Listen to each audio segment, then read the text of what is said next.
Hare Krishna. In this video, we will talk about why to read Bhagwad Gita. So, as we know, for anything there is a manual.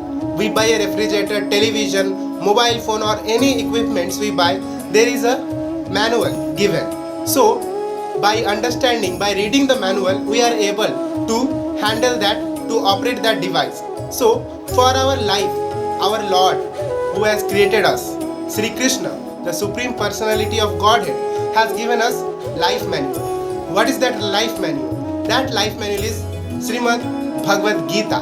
So in this life manual, it is told that how to lead life, how to be happy, how to be satisfied, and how to get success and achieve our goals. What is our goal? We have taken this human form of life. So what is the goal of life?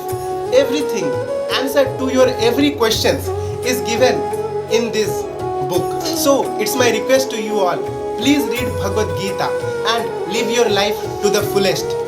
Hare Krishna.